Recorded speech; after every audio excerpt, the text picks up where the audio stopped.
Assalamualaikum warahmatullahi wabarakatuh teman-teman. Kembali di podcast Kakak Media bersama saya Melita Elaina.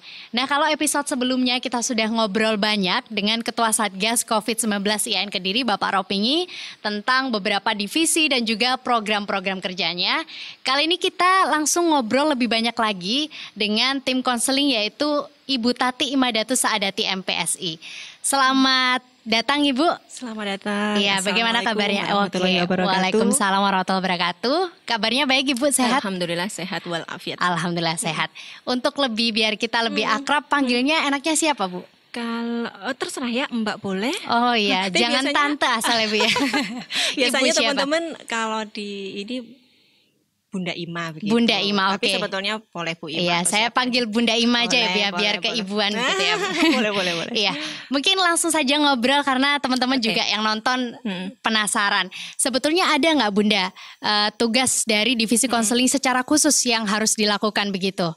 Baik, karena kita divisi konseling di Satgas IAIN Kediri, maka tugas utama kita adalah membantu warga atau sivitas IAIN Kediri yang memerlukan konseling. Bahasa konseling itu mungkin tidak umum ya, tapi ngobrol, curhat, ini bahasa-bahasa yang awam selama pandemik COVID ini. Jadi kita utamakan memang untuk warga IAIN Kediri. Nah, tetapi kalau memang di luar masyarakat ada yang membutuhkan pun tetap kita bisa dilayani begitu ya Bu ya. Ada tidak Bu program khusus dalam waktu dekat atau hingga jangka panjang yang sedang direncanakan oleh divisi konseling ini sendiri? Baik, karena setiap klien yang masuk ke kita itu kita juga sertakan data kasusnya begitu ya. Kemudian juga ada form yang harus diisi mengenai keadaan keluarga dan sebagainya, sehingga nanti mungkin ke depannya setelah terkumpul seluruh kasusnya maka akan kita petakan sebetulnya apa saja sih yang terjadi secara psikologis kepada masyarakat, khususnya yang kita tangani di IAIN Kediri ini mengarah ke arah mana begitu ya. Apakah cemas ataukah cemasnya itu karena coronanya, atau cemasnya karena nggak boleh keluar rumahnya, atau cemasnya karena pendapatannya berkurang, khususnya mahasiswa maksudnya ya. Nah, karena mahasiswa kan banyak yang nyambi kerja juga begitu kan. Jadi arah kecemasannya itu di mana gitu ya, Bu, gitu. Itu kayaknya setelah kita kumpulkan banyak data nanti. Oh ya, itu berarti kalau misalnya ada yang curhat Bu, itu berarti tidak hanya langsung dilayani curhatnya tapi harus mengisi beberapa form begitu ya Bu? Sebetulnya hanya satu form saja yang sudah disediakan oleh Satgas IAIN Kediri untuk mengetahui data diri dan data keluarga. Selain itu tidak ada, karena kita ambil datanya juga sudah dari itu sudah cukup. Iya, tadi kan di pernyataan awal sudah dijelaskan kalau ini lebih mengutamakan sivitas akademika. Nah, ini tapi bisa juga untuk masyarakat siapapun atau bagaimana Ibu? Jadi begini, tim kami itu kan sebetulnya masuk dalam asosiasi yang berbeda begitu ya. Misalkan saya psikolog klinis, maka saya masuk di ikatan psikolog klinis. Nah, saya juga punya tugas untuk mendampingi masyarakat yang membutuhkan konseling begitu. Tetapi saya secara pribadi juga masuk dalam tim Satgas IAIN Kediri. Maka ketika itu kliennya adalah sivitas akademika IAIN Kediri, kita masuk dalam Satgas. Tetapi kalau tidak, maka kita masuk dalam program asosiasi masing-masing. Jadi saya psikolog klinis, ada juga psikolog sekolah, ada juga psikolog industri, ada juga konseling spiritual. Jadi kita sebenarnya sudah punya asosiasi masing-masing. Ketika kami dikumpulkan tim ini dalam Satgas, ya kita bernama Satgas untuk warga IAIN Kediri. Di luar itu masyarakat laporannya akan masuk di asosiasi kami masing-masing. Tapi tetap kita layani dan tidak kita bedakan. Oke, itu saya tertarik bertanya ini. Berarti kalau untuk Satgas ini lebih fokus ke sivitas akademika ya Bu? Kalau misalnya ada masyarakat luar yang ingin konsul itu berarti bukan datanya tidak masuk ke Satgas tapi masuk ke itu tadi ya, asosiasi-asosiasi itu. Iya, jadi datanya bisa dimasukkan. Sebetulnya ini menjadi data tambahan ya, data sekunder maksudnya. Artinya bahwa ketika ternyata masyarakat itu menghubungi, berarti memang masyarakat itu punya animo juga begitu ya untuk ikut konseling. Tetapi dasar ketika Satgas ini memberikan tugas pada kami untuk sebagai tim konseling, nah itu lebih pada sivitas akademika. Kita batasi dulu karena kita di luar juga sudah dengan asosiasi masing-masing. Oh begitu ya. Karena tadi kan kalau misalnya ada masyarakat yang ingin konsultasi atau curhat gitu ya Bu bahasanya, itu kan masih tetap dilayani ya Bu. Tetap. Nah itu bagaimana caranya biar masyarakat itu tuh tahu Bu kalau misalnya ada layanan ini begitu? Kita sudah melakukan sosialisasi ya, kita bikin leaflet, kita juga bikin di masing-masing tim kami karena tim kita juga banyak. Kita punya seperti biasa medsos gitu ya, FB dan Twitter dan sebagainya. Nah ternyata satu hari kita launching itu sudah sorenya kita sudah terima, kita sudah ada yang bahkan sebelum ini sah untuk disebarkan begitu ya. Itu sudah ada yang mungkin dengar kali ya, sehingga juga sudah ada yang masuk, padahal itu kita belum langsung melakukan sesi curhat gitu ya Bu ya. Betul gitu. Dan karena bebarengan ya otomatis memang kita tidak bisa fokus ya, tapi tetap kita selesaikan sesuai dengan waktu yang ditetapkan. Nah untuk tim konseling ini sendiri sebetulnya disediakan nggak Bu tempat khusus atau ruangan khusus di IAIN Kediri untuk menerima pasien atau klien gitu? Kalau selama pandemi COVID ini kan kita WFH ya, jadi semuanya pakai online. Kita pakai konseling online, terus boleh mau pakai video call atau mau pakai biasa teks biasa, tapi kita prinsipnya tidak bertemu. Oh begitu. Tapi kalau di luar pandemi COVID ini, ketika kita masih diperbolehkan di kampus, kita punya laboratorium psikologi dan di situ kita bisa menerima masyarakat umum atau dari IAIN Kediri. Oh jadi ini nanti bisa berlanjut begitu ya Bu konselingnya, cuman untuk saat pandemi corona ini hanya dilakukan di rumah via online. Betul sekali. Oh ya, begitu. Nah, tadi kan sudah disebutkan Bu, kalau misalnya ini malah justru sebelum disahkan sudah ada yang mulai curhat gitu ya Bu. Nah itu rata-rata apa Bu yang dicurhatkan sama masyarakat? Kebetulan ya karena saya ini kan baru beberapa hari ya, sehingga kami memang belum kumpul untuk konsolidasi tentang kasus-kasus yang masuk, tapi sebatas yang saya temui rata-rata jenuh berada di rumah begitu, khususnya mahasiswa. Kemudian juga sistem pembelajaran yang sungguh memberatkan bagi mereka, gitu, bahkan sampai ada istilah tugasnya smackdown begitu ya. Iya, smackdown. Tugasnya smackdown, kemudian mahasiswa down begitu kan. Jadi banyak istilah yang muncul dan itu menunjukkan memang gejala psikologis yang tampaknya mereka memang cemas atau khawatir atau tidak nyaman. Dan beberapa dari mahasiswa saya murni itu lebih pada sistem pembelajaran.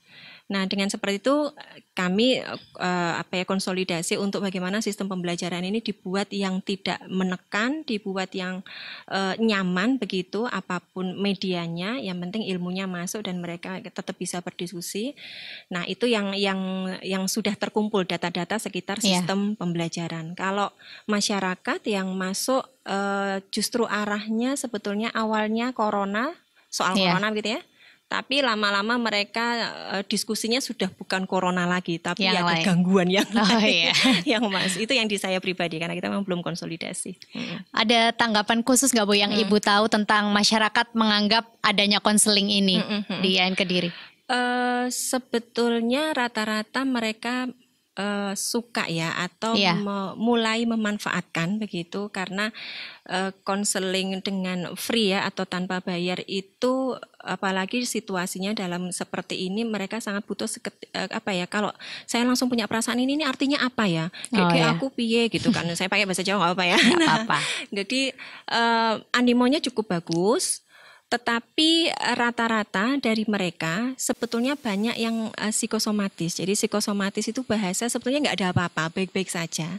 Tetapi perasaannya khawatir yang berlebihan dan itu berefek pada fisik. Misalkan jadi gampang sesek, jadi gampang pusing. Jadi padahal sebetulnya itu nggak ada. Lebih cepat sakit begitu ya Pak ya? Jadi merasa tubuhnya jadi lemah, lesu, aku kok ngeregesi. Nah sebetulnya nggak ada apa-apa, cuma karena kekhawatiran itu. Itu kan karena efek stres dan metabolisme aja. Berarti memang macam-macam ya Bu ya cara masyarakat buat menghadapi pandemi ini ya Bu ya, secara psikologisnya. Tapi sejauh ini masih normal-normal, terbilang normal atau ada yang sudah sampai bagaimana Kalau gitu? saya pribadi sih masih normal saja karena situasinya juga memang jenuh ya. Transisi dari kita sebagai makhluk sosial yang kemana-mana setiap hari, yang berinteraksi setiap hari, lalu kemudian pindah harus di rumah aja. Itu kan berarti stresornya itu kan jadi berubah. Stresornya yang dulu itu di luar kemudian sekarang di rumah anak sendiri, mungkin suami sendiri, mungkin pembantu sendiri. Jadi sebenarnya orang-orang terdekat di mana kita interaksinya harus tiap hari. Nah, ini juga transisi ini juga membuat beberapa ibu-ibu utamanya ya yang masuk di saya itu stressful begitu, karena di pendidikan PR juga harus laporan begitu, kemudian pekerjaannya juga begitu, dan rewelnya anak-anak. Nah, itu yang masalah-masalah yang sering masuk. Iya, oke. Kita pengen ngobrol dulu tentang berapa sebenarnya tim yang disediakan di dalam konseling ini, Bu? Timnya kurang lebih sekitar berapa ya? 10 kalau nggak salah ya. 10 orang. Pasti 10 orang terdiri dari psikolog dan konselor spiritual. Jadi kita punya dua mazhab atau dua pendekatan lah ya. Yang satu psikologis murni, yang satu ada spiritualnya. Jadi nanti kita bisa bersinergi. Kalau ini nanti ada arahnya psikologisnya nggak ada apa-apa, tapi ada arah ke tentang spiritual, kita referalkan gitu ya. Ini mungkin dari tim-tim ini apakah ada pembekalan khusus, Bu, untuk tim konseling karena kan langsung memberikan konsultasi kepada masyarakat begitu? Iya, baik. Kalau pembekalan khusus secara teknis aja ya, tapi kalau secara keilmuan karena kita sudah ditempa dengan berpuluh-puluh klien atau mungkin beratus-ratus klien begitu, sehingga untuk secara prosedural kita sudah sangat paham bagaimana urut-urutan konseling begitu. Mungkin secara teknis yang ini kapan dimulai, kemudian berapa batasnya dan sebagainya, lalu jenis laporannya yang seperti apa. Pada hal-hal itu aja kita konsolidasi. Kita seperti biasalah buat grup WA yang isinya tim. Itu berarti sudah terbiasa menangani berbagai kasus gitu ya, Bu? Betul. Termasuk kalau ada penyakit lain atau virus lain gitu ya, Bu?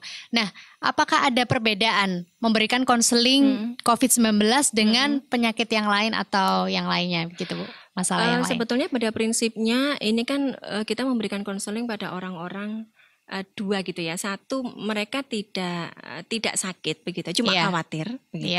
Yang satu lagi memang mereka beresiko atau mungkin bahkan sakit. Nah, sebetulnya ini sama saja dengan kita mengkonselingi orang-orang yang membawa gangguan fisik tertentu. Jadi pada orang-orang yang memang tidak sakit, itu biasanya tingkat kekhawatirannya yang tinggi tentang khawatir ketularan begitu ya, maka kita kasih edukasi, standar edukasi bagaimana menjaga kebersihan dan sebagainya. Tapi kalau yang sudah sakit, maka kita menjadi ada satu tahapan lagi, yaitu membuat dia bisa menikmati proses penyembuhannya. Nah, ini kan nggak mudah juga kan, tapi bisa begitu. Nah, proses itu yang dilakukan mungkin teman-teman bukan teman-teman Satgas ya, tapi teman-teman saya psikolog klinis yang berada di rumah sakit. Nah, mereka akan mendampingi mereka atau pasien yang harus dalam masa rehabilitasi atau masih di karantina di rumah sakit atau dirawat di rumah sakit. Iya, ini kalau berbicara tentang konseling, meskipun orang ini melakukan konsultasi ya, bukan nggak selama 24 jam, ada jam-jam khusus ya, Bu. Jadi tetap meskipun ada masukan, tetap diri sendiri yang menyaring begitu ya, Bu ya. Maksudnya diri sendiri, gimana? Mereka sendiri maksudnya sudah konseling tapi lebih ke yang mengatur dirinya sendiri begitu, Bu. Cemasnya atau apanya begitu. Nah, ada tidak anjuran khusus bagi masyarakat untuk mengatasi rasa kecemasan yang berlebih itu biar nggak terlalu? Baik, sebetulnya ini bermula dari imunitas tubuh ya. Nah, imunitas, jadi kan supaya orang nggak terpapar virus atau nggak kena virus itu kan imunnya harus kuat dulu. Dasar utamanya itu, imunnya harus kuat kan. Memang virus ini utamanya COVID kan bisa masuk kalau imunnya lemah begitu. Nah, dari sisi psikologis, maka imun itu salah satunya adalah orang tidak boleh stres. Nah, kita punya dua jenis stres sebetulnya ya, stres positif atau kita biasanya bilang eustress begitu. Dengan stres itu orang jadi lebih produktif. Nah, satu lagi stres yang negatif yaitu distres. Dengan stres itu orang produktivitasnya menurun. Nah, ketika masyarakat itu memahami bahwa stres itu perlu. Kalau nggak stres nanti urip ngene wis pokoke sing penting apa adanya gitu, enggak ngereken, wis enggak pakai masker, enggak pakai ini, pokoknya nek sehat lah yo sehat. Nah, ada beberapa orang yang tipe semacam ini yang jadi rawan begitu. Nah, kalau kemudian distresnya juga muncul, ini juga rawan juga, sebetulnya enggak ada apa-apa, udah safety tapi masih pikiran negatifnya, jangan aku terpapar. Nah, jadi dua tipe masyarakat ini menanggapi stres juga berbeda. Nah, ketika di stres itu gede atau tinggi, maka itu nanti akan berpengaruh ke daya imunitas. Ketika seseorang itu distresnya tinggi, maka tubuh itu akan memproduksi namanya hormon kortisol. Nah, hormon kortisol itu yang akan menghambat kinerja sel-sel yang baik. Jadi sel-sel yang sehat. Nah, ketika nanti kortisolnya itu tinggi, sel-sel yang sehat itu menjadi kalah dengan sel-sel yang jahat begitu ya. Nah, atau menyuburkan si virus yang masuk tadi. Nah, secara otomatis kita biasanya memberikan edukasi ke masyarakat, coba manajemen stresnya. Jadi kuncinya di situ untuk dari sisi psikologis ya, kan nanti beda lagi dari sisi agama dan sebagainya. Nah, bagaimana caranya memanajemen stres? Nah, sudah banyak tips yang diberikan. Pertama adalah sering-sering lakukan relaksasi atau sering-sering lakukan senam untuk meningkatkan daya imunitas. Misalkan senam tapping gitu ya di daerah dada atau di daerah sini, itu juga bisa dilakukan. Jadi apapun olahraga yang bisa meningkatkan imunitas. Kemudian yang kedua, hindari berita-berita yang kita tidak terlalu penting untuk melihat. Jadi kita fokus pada apa yang harus dilakukan sih. Jadi kita batasi berita, karena berita tuh hoaxnya banyak luar sekali biasa ya, Bu, saat begitu ini. kan. Nah, pada orang-orang yang suka mikir itu nanti dapat berita, sekarang kok jadi 4.000 lebih ya. Jadi ketakutannya bertambah ya, Bu. Bertambah. Jadi kita hindari aja berita-berita yang tidak jelas sumbernya. Kemudian setelah itu kita mempelajari atau mengedukasi diri secukupnya. Secukupnya. Jadi misalkan begini, saya Bu Ima, saya bekerja dari rumah. Saya punya 2 orang anak. Nah, apa nih yang perlu saya persiapkan sebagai Bu Ima yang kerjanya di rumah, yang punya 2 orang anak, dengan kepentingan menjaga lansia juga di rumah. Belajarnya tentang itu aja. Atau Mbak, tugasnya di sini misalkan. Berarti apa yang harus saya jaga ya kalau saya kerja ketemu orang, berarti bagaimana safety-nya? Atau mohon maaf, pedagang di pasar. Kira-kira saya jadi pedagang apa ya yang harus saya siapkan? Jadi cukup agar fokus, tetap aman gitu ya, agar Bu. tetap aman. Jadi nggak mikir mikir yang lain. Lalu yang terakhir, kita sama-sama tahu di dalam tubuh itu ada 2 hal. Yang satu tentang badan seluler ya. Jadi kita punya sel-sel. Yang satu adalah bioplasmik. Jadi yang satu itu ngatur sel-sel tubuh, yang satu itu ngatur bagaimana perasaan, bagaimana menumbuhkan kepercayaan yang positif dan sebagainya. Nah, agar mengurangi cemas tadi. Nah, 2 hal ini semuanya dikendalikan oleh otak. Nah, salah satu prinsip otak yang utama adalah bukan utama sih, ada 10 prinsip tentang otak atau hukum otak. Yang salah satunya adalah otak itu nggak bisa membedakan kejadian real atau non real. Jadi mekanisme otak merespon stimulus stres itu sama kok antara membayangkan atau kejadiannya real, nyata. Jadi kalau Anda membayangkan nanti aku sakit, waduh aku ngergesi ya, itu bisa terjadi betulan. Nah, sehingga dengan prinsip itu kita pakai sugesti yang positif, afirmasi yang positif, berdoa, relaksasi, meditasi dan semuanya itu menggunakan mekanisme gelombang otak supaya lagi-lagi imunnya biar semakin bagus gitu ya, Bu. Nah, untuk orang dewasa ini mungkin sedikit sulit tapi juga bisa mudah ya, Bu ya. Tapi untuk anak-anak, Bu, kan semua pasti pengennya main, pengennya jalan-jalan dan sebagainya. Nah, itu ada tips khusus untuk para orang tua biar mengedukasi anaknya tentang virus corona ini gimana? Sebetulnya ini sudah masuk ilmu parenting begitu ya. Tetapi khusus tentang COVID ini tugas kita pertama adalah kita kenalkan dulu apa itu COVID begitu kan pada anak-anak. Jadi kalau nggak dikenalin, kenapa sih aku nggak boleh keluar mah? Wes pokoknya nggak oleh, jarine negara nggak oleh, itu kan juga nggak boleh juga. Ini sayang, ini virus, ini gambarnya, ini. Saya pikir edukasi tentang COVID itu sudah banyak sekali untuk anak-anak dengan bahasa yang sangat mudah dipahami. Nah, selanjutnya kedua, bikin program bersama. Selain tugas-tugas sekolah yang harus diselesaikan ya. Kakak, enaknya kita kalau liburan ngapain ya? Nah, ini bikin ini. Nah, itu yang bisa membuat mereka agak istilahnya agak bisa sedikit menikmati liburan ini, yang dipaksakan sebetulnya. Ini kan sebenarnya kan bukan libur, tapi libur yang dipaksakan. Nah, selanjutnya ketika anak memang mulai jenuh, kita terima emosinya. Ma, aku capek. Iya sayang, Bunda juga capek, Bunda juga pengen keluar. Artinya kita terima emosinya bahwa dia jenuh, marah, jengkel.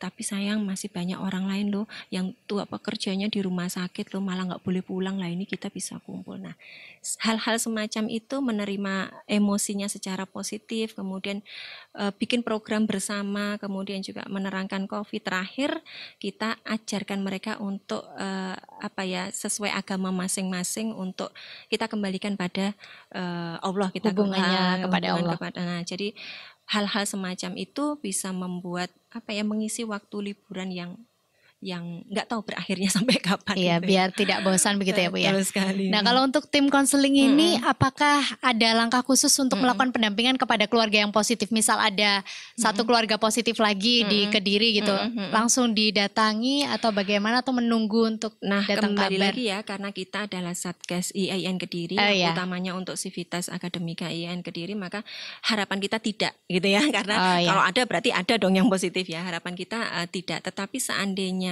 pun itu terjadi, maka kita juga punya tugas untuk mendampingi bila dikehendaki. Karena sebetulnya pendampingan itu dasarnya adalah ketika mereka mau dan merasa butuh didampingi, maka kita akan masuk. Kita menghargai yang namanya kepercayaan, atau istilahnya saya lagi pengen nggak diganggu misalkan, privacy begitu. Jadi kita menunggu instruksi, karena kita juga punya ketua satgas begitu ya. Kalau kita memang diminta untuk turun, maka kita akan turun. Tapi selama itu bisa dihandle lewat online dan sebagainya, kita dampingi lewat online aja. Ya, berarti seandainya ada yang positif, menunggu mereka yang menghubungi dan meminta bantuan begitu ya Bu ya? Tentunya jalurnya pada teknisnya iya, tetapi yang pertama kali turun pasti nanti akan dari ketua satgas ya, menanyakan kabar butuh atau tidak. Ketika butuh, kemudian nanti pasti akan dilanjutkan ke tim kami. Iya, untuk konseling ini akan berlaku sampai kapan Bu? Dan mungkin jam-jamnya juga? Nah, kalau jamnya kita jam 4 sore sampai jam 6 malam. Jadi hanya 2 jam dengan beberapa pilihan psikolog begitu ya. Dan berakhirnya memang kita tidak sebutkan di leaflet ya, kita masih selama pandemik COVID gitu, masih kita tulisi begitu. Tapi nanti kalau misalkan Satgas sudah punya konsolidasi ulang untuk kemudian ini kita berakhir masa menjadi Satgas, berarti berakhir pula program konseling dari sampai tim konseling. COVID ini mereda begitu ya Bu ya? Sepertinya begitu. Kita juga menunggu dari tim Satgas. Oh iya, ada harapan khusus dari Bu Ima selaku tim konseling terkait wabah corona ini Bu, terakhir? Kalau harapannya nggak harus tentang tim konseling ya, kayaknya semua orang inginnya segera berakhir begitu ya, segera banyak, inginnya yang masih sakit bisa dalam kondisi yang sembuh, tidak masuk dalam kategori yang lain. Kemudian juga khusus untuk masyarakat memang melaksanakan physical distancing atau social distancing itu memang sulit memang, tetapi bisa, artinya sekuat apa yang bisa dilakukan, lakukan. Masalahnya ada beberapa yang sebetulnya dia bisa melakukan tapi kalah dengan pengen metu, pengen dolan, jadi kalau memang untuk pekerjaan yang bisa dihandle di rumah, maka sebaiknya dilakukan di rumah. Tapi kalau memang mohon maaf memang mencari nafkahnya memang harus keluar, tidak bisa di rumah, maka safety-nya ya, jadi pencegahan keamanannya itu yang harus diperhatikan. Ya, iya. Oke, terima kasih ya Bu sudah menyempatkan waktunya hadir di podcast Kakak Media. Atas kepercayaannya ke kami. Iya, terima kasih. Dan teman-teman, sampai jumpa di podcast Kakak Media selanjutnya. Saya Melita Elaina pamit. Wassalamualaikum warahmatullahi wabarakatuh.